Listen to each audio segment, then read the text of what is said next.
7%. That's the real prompt cache hit rate a production AI security agent ran on for months. While its own dashboard said caching was on, one fix took it to 84% and cut the bill 59% overnight. Every lab markets caching as a 90% discount. Here's the real number from 500 agent sessions and why yours might not be getting it. Anthropic, OpenAI, and Google all pitch the same thing. Reuse the same prompt prefix, and the repeated part gets cached, sometimes 90% cheaper on the reread. It's real. It's also the most misunderstood cost lever in agent infrastructure, because the fine print is where agents actually live. Part 2. The 4 ways caching quietly fails, straight from the pricing docs and the papers measuring it. OpenRouter ran the numbers on a 6-turn agent loop, repeating 10,000 tokens. No caching, 6 times the cost of 1 turn.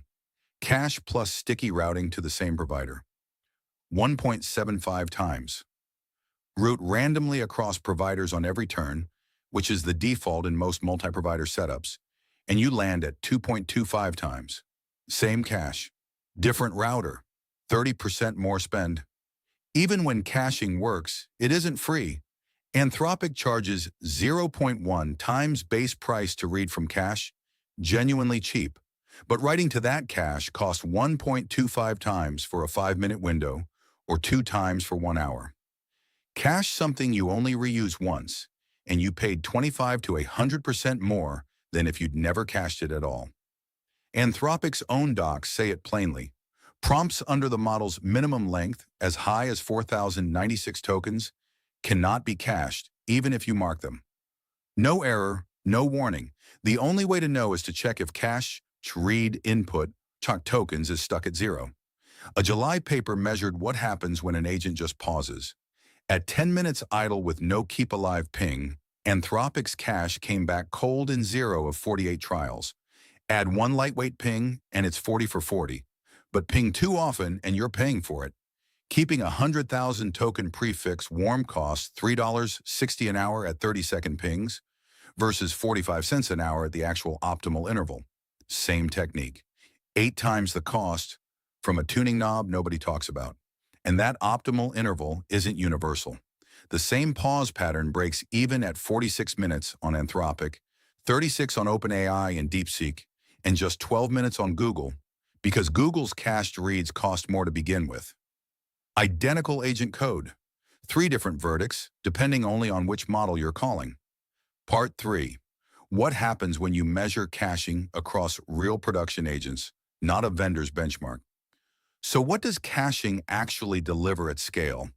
A January study ran caching across 500-plus real agent sessions on OpenAI, Anthropic, and Google. The result? 41 to 80% savings. Not the 90% headline, and the paper's own warning. Naive, full-context caching can paradoxically increase latency.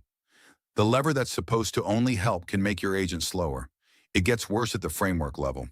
Trading Agents, an open-source multi-agent trading framework, rebuilds every prompt from scratch with F-strings and history wiping on every one of its 16 to 22 calls per run.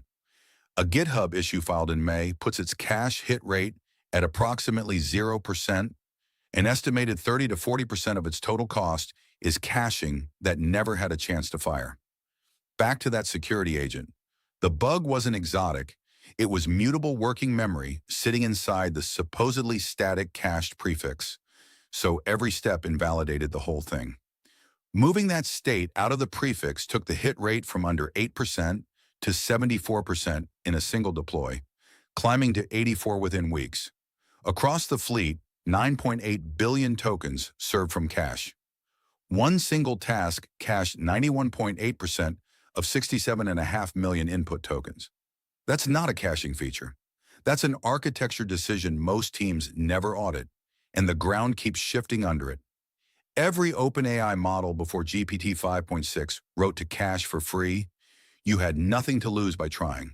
On GPT 5.6 and every model after it, a cache write now costs 1.25 times the normal input rate. Try to cache a prompt you only end up using once on the newest flagship model, and you now pay more than if you'd never tried. Prompt caching isn't a checkbox you flip once. It's routing behavior, prefix structure, idle timing, and provider pricing, all interacting, all silently, with no error when it fails. The teams getting the real savings aren't the ones who turned caching on. They're the ones who went back and checked whether it was actually working.